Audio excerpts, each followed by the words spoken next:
safe as. There's your charger if you need. Yep, sweet. And the camera link is boom shakalaka.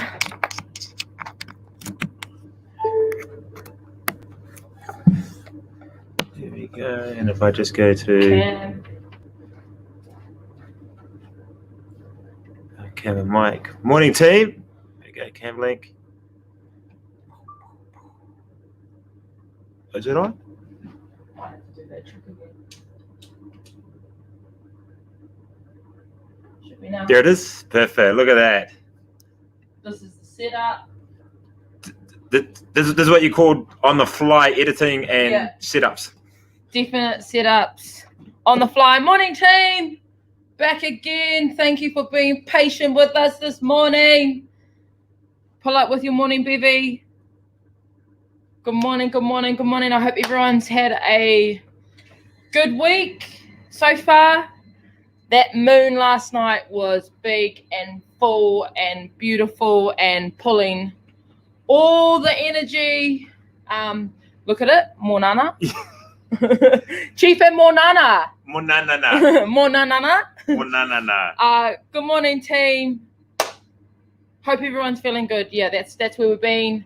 Had a break yesterday, but that's all good because we are here Thursday, ready to roll, bring in the good vibes. How are we feeling, bro? Here's your coffee. Oh, thank you. I made us a little instant this morning. Power play. Cheers, yeah.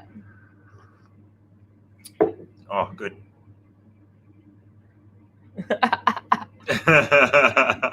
And Mona, I hope it was. Oh, can you put me as Moni Lisa? No, don't. Oh, we could do it. We could do a tag team there. Yeah. But no, how are we feeling, bro? Did you see the moon last night? I did see the moon. Huge. It was funny because Mo sent me a message saying, "Oh man, the moon's up," and I was literally outside looking at the moon, going, "Oh, the moon's up." Mo will be outside. Yeah, literally. And then I got a message saying that she's outside. So last night with the telescope, it was big. It was bright, and yeah, that's where I've been basking under the moon. Pretty much. Yeah. Yeah. No, it's been a good. It was a good. We had a really good morning this morning. It was a fun crew, and Big Dylan was just kind of bouncing at 120, like 130, like it was nothing. Damn, son. And he looks at it, he goes, "Yeah, it's all right." Yeah. Like he's very unassuming. Yeah, and that's what I love about him. It's all right, Yeah, it's like 130. I'm like, bro, my PB's 125, and you smoked it. So it was awesome. It was awesome to see. We got some good work. I did some really great work with Shannon. Yeah, me. And so on to and upwards for another big day. We got some little battles to get through. Yeah. So I guess I can say for those that are on our system with Pushpress, we've had some slight technical glitches which we are working through very, very hard at the moment. Putting out the fire. Yeah, we're putting out a big bushfire with little hoses. So it's we think we are on to the solution with what happened on Monday, so that it doesn't happen again. But please, if you have some concerns, please message us and we will kind of hopefully alleviate them and kind of work through some of those challenges. Yeah, hard. So yeah. And it's not easy either. So make sure you just message the bro and don't bombard him. Yeah. Also wanted to keep pushing how the 4:30 class has been going. Killer. Yeah. And the 7 a.m. Yeah. So if you get stuck, 7 a.m. is a really fun. It's probably one of my fun classes to do at the moment. Yeah. We just talk and work out. Yes. Yeah. We do talk during working out. Yeah, and like I think today we talked about first class flights. Yeah. And the girls had fun and it was literally I think we had. What do you expect on? Sorry, just to interrupt you. What do you expect on a first class flight if we want to open that combo? Or like, what was the first class? Gold. Flight? Gold. Like it should be, I've flown, I don't know, probably a couple of hundred flights in my life, right? Anywhere around the world. And I would say 97% of those have been in economy class. Yeah. So anything above what I experience in economy class is what I expect in business, premium economy, or even first Chuck, class. I know you're listening. What is a good, put it in the comments, what is a good first class scenario? Like, and then you're paying what? Like, that is a great instant, by the way. Is it? It's a there. packet one, eh? I would say it's kicked in. I would say 8.2. Oh, Carly, 8.2. I would say. Whose is this one? This is a latte of the Makona one. Yeah, money. Yeah. So going back to your first class. Yeah. Well, so I've flown premium economy and business and economy. So I've flown in those three. And I mean, business is amazing, but premium economy is, I think I will find it really, really, really hard ever to go back to economy. Really? Yeah. That's how, like premium economy is great. I've flown to Canada and the States and Australia premium economy on several occasions. But what's the difference between economy and premium economy? Do you get to like put your seat back? Leg room first, so okay. I've actually got leg room, so I don't have a. So you're not cooped in. So I'm not cooped in. Right. It's wider seat as well, probably by about that much on either side. Yeah. It's leather, so it's not like plastic. It's plasticky. The screen, the fold-out screen is nicer. The service is better. I mean, I walk in, there's like a nice glass, fresh orange juice on there, and there's proper cutlery and not plastic forks, and it's just a little bit nicer. It's less crowded, and the service is better. So that's what I enjoy much. And it's actually the aisles are wider as well. So that's what I feel. Do you reckon there'll be an airline when everyone legalizes cannabis? Do you reckon there'll be an airline that runs off that you could? Oh no, you couldn't, because you used to be able to smoke on planes, eh? Yeah. Up until like the 70s, I think, or 80s. Yeah.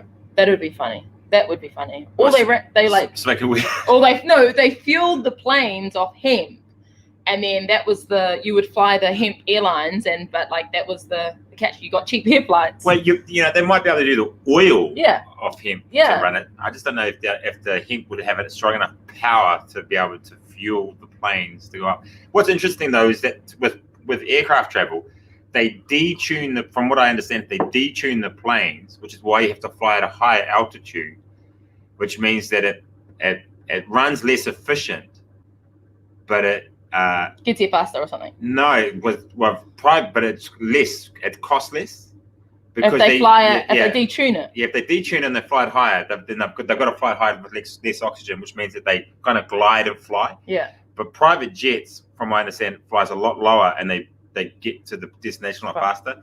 I have heard somewhere along the lines it's about 6 hours flight from LA to New Zealand on a private jet versus flying in New Zealand, and it's 13 hours. Damn.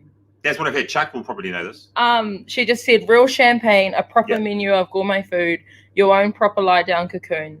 Some of them have their own little apartments. That's But I'm like, is it like $2,000 for a flight? No, so it's about 20. Chuck is about 25,000 Emirates from New Zealand to England, one way. For first class. What she just described. Yeah, for first class. Yeah, I think they have 12. How on earth can you pay that much? They have 12. I think it's 12. Chuck, or was it 16? I'm not too sure. So in first class, they have these cubicles, right? There's like a proper bed.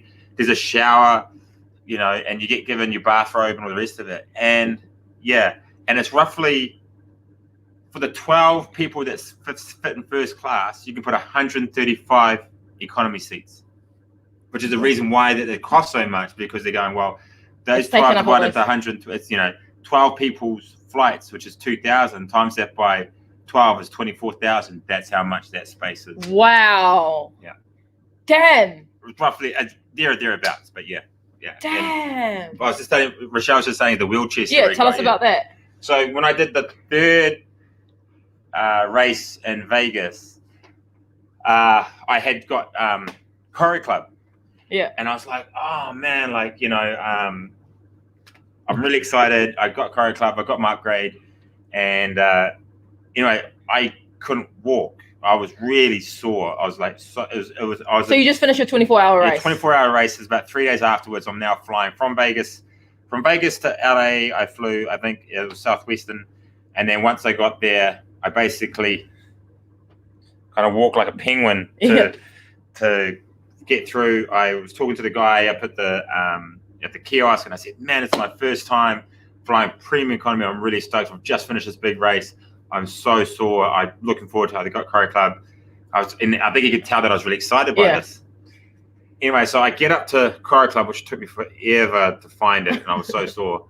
And I got up there, and I walked in, and the lady at the thing was like, "Are you all right, sir? Do you need help?" I said, "Oh, look, I've just done this race, etc., etc." And she's like, "Okay, cool, that's good." I said, "How far away is the gate for my flight?" She goes, "Oh, it's about a 15-minute brisk walk to the gate." Brisk walk. And I was like, literally the color dropped in me. I was like, I okay, I'm going to need about half an hour. Can you wait? I'm going to go for a sleep. I'm really tired. Can you wake me up in half an hour and I'll walk there? She's like, yeah, sweet as. Oh, and by the way, you've been upgraded to business. The guys at the kiosk had upgraded to business. I was like, fuck, I'm winning. Yeah. It was awesome. Anyway, so I go over, lie down. I was there really early. For a lot of people that know me, I'm a 3 hours early, not a minute late kind of guy. So I get here really early. And I'm lying down, I'm relaxing, and I'm enjoying Chiro Club and the food and the ambience. Anyway, I fell asleep, and then I get to wake up, and I've got 15 minutes to get to my gate.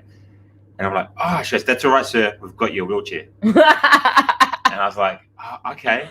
So I hobble to the front desk, and there's this little 5 foot, 1 or 2 Mexican lady in her 50s or older, and she doesn't look like the fittest of people. Amigo.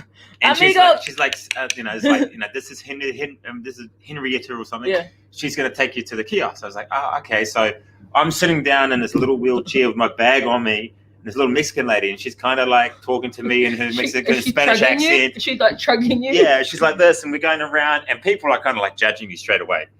As you're walking around, like they were judging you, like, you don't need the wheelchair. You don't need it. What's wrong with you?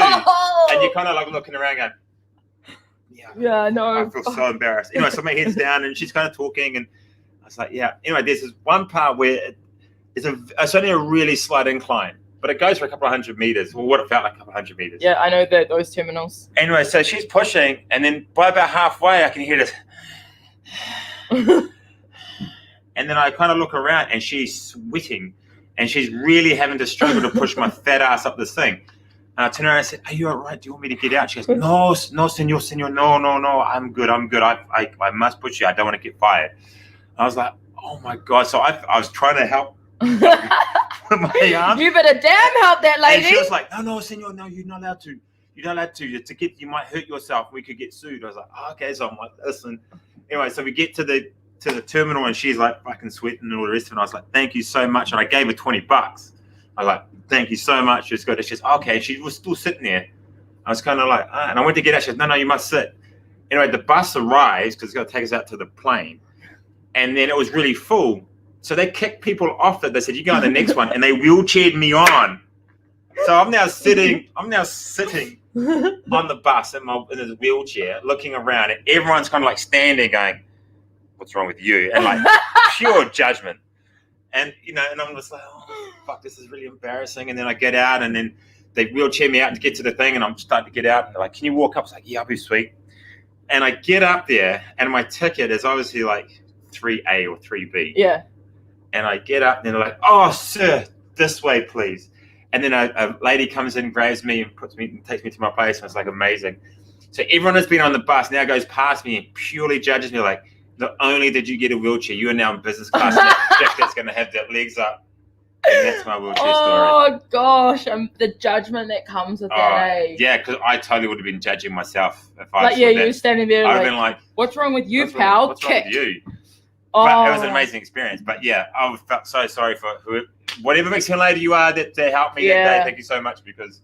Damn, that is a goodie. Yeah. That is a good story. Shout out to her, definitely. Yeah. Speaking of judging, does anyone go to the supermarket and look at anyone's trolleys, or do you feel like someone looks in your trolley and judges you?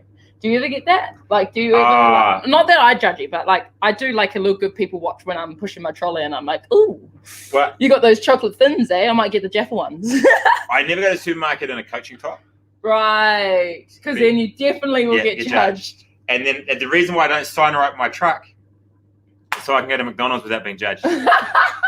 Everyone knows your number plate anyway, pal. Yeah, well, they used to with my personal phone. Yeah, your CEO. But because it's not that anymore, it's fine. But when I used to have my very first truck, I was like fully like chief sign writing, the whole 9 yards all over the place, and I couldn't go into I could, but you felt like someone's probably like, Snapchat, look at this fitness guy eating McDonald's and stuff like this, and so I don't do that now.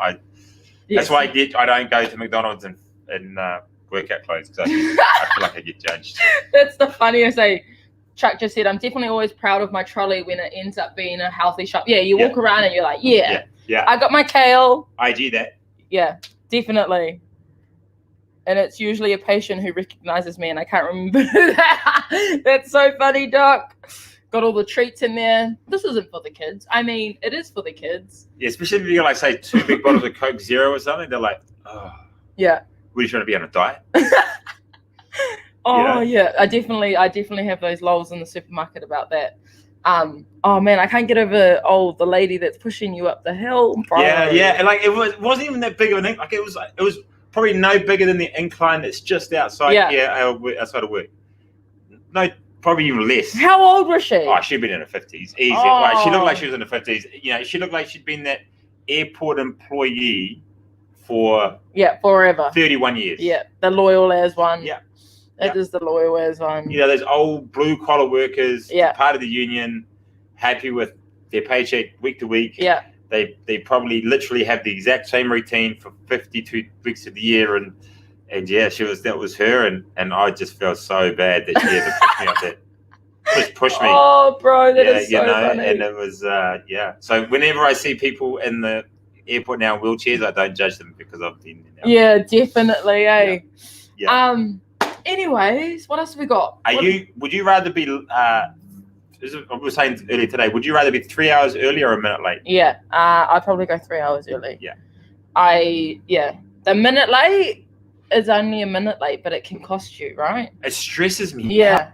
I hate being late because I just get so, especially if I go to the airport, and because then I create the anxiety and make it like, okay, I've got to get through to the checkout. I've then got to go upstairs and go through passport control, immigration, customs, and then I've got to navigate my way through all that to the gate. But I want to stop in and get 5 different things from different kiosks. That's going to take me like 15 minutes. But I've only got 8 minutes to get to the What gate. am I going to do? Yes. Like, it's actually that stress. Yeah, I hate being late. It's just drives me. See, Nick would rather be minute late every time. Nah.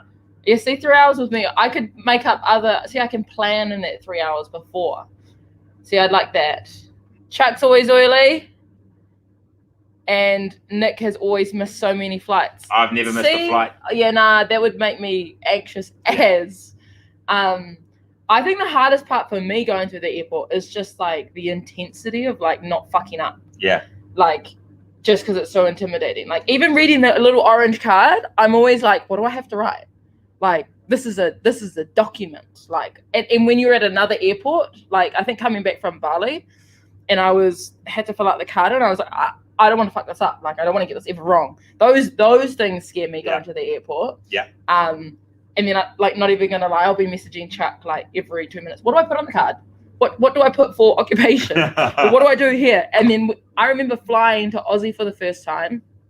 Never been on a plane at all. Moving to Aussie, so never been there for a holiday, just straight moving. And I had to fill out that card, and it was like, what's the address of the person that you're going to? It was official, and I was like, oh my God, packing it in. And I reckon that's where the fears come from. But yeah, always those timings of everything. I'd rather be 3 hours early than a minute late. Yeah, I will never miss a flight. And you know, the other thing I can't stand, right, is the people that this is your 5th and final call. Your plane is closed and ready to take off, and they're waiting for you. That's the part, eh? And then you get these people come running down there, stinking of alcohol, like thinking, hey, it's all funny, and there's 300 of us just staring at you. Angry at the plane. Nick Coyle, I feel like that's you. And I'll just be glaring at you, because I could have been in the air by now, but no, I'm going to have to wait for your ass. Yeah, like you people, those people that do that to me at the airport. Ooh. Have you nearly missed? Like, have you ever done the dashing run to the gate? Yes, on a connecting flight. I flew in from Darwin to Sydney, and we landed late. And they knew that. They said, due to the late flight coming in, the flight will take 5 minutes. It takes 5 minutes before taking off.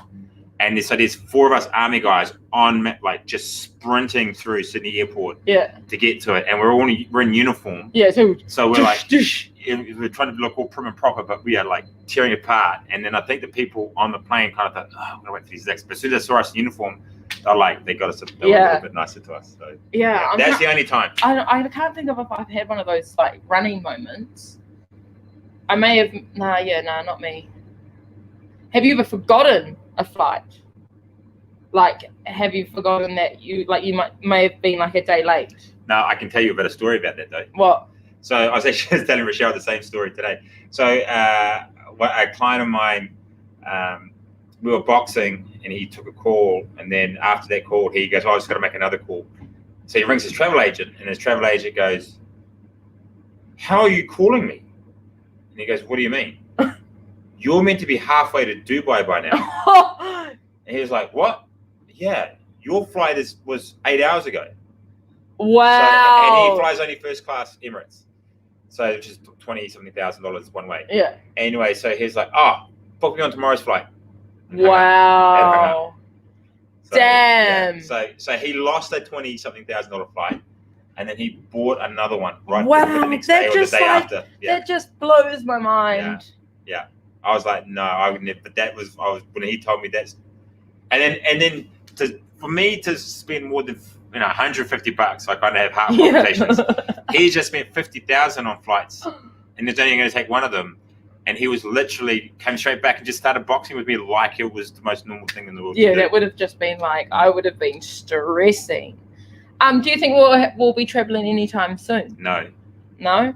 I don't think this year. No. I think I understand that Rarotonga has just opened up for essential travel between the Cook Islands and us. Yeah.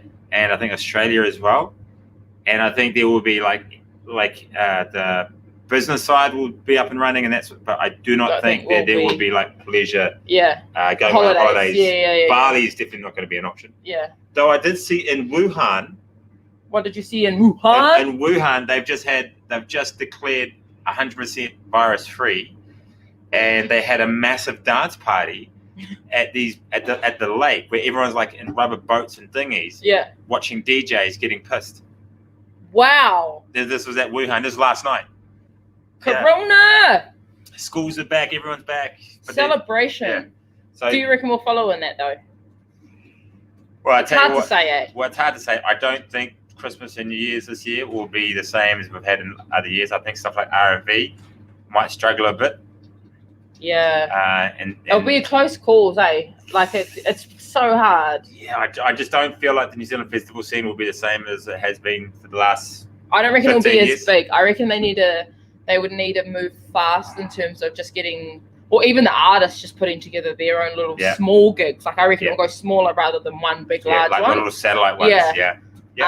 I reckon Auckland City, central city places will probably be more of a popular choice to go and do your New Year's. Yeah. And house parties. Yeah. That's where I see definitely a good. Yeah. I love a good house party. Yeah.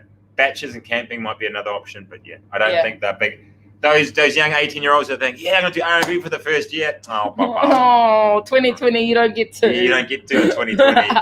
And imagine if they just cancel it forever. Oh, you just missed out. Oh, no. Yeah. Yeah, every 18-year-old will be missing out on that. 100%. Anyways, let's wrap the banter up. I've got the quote on my screen here.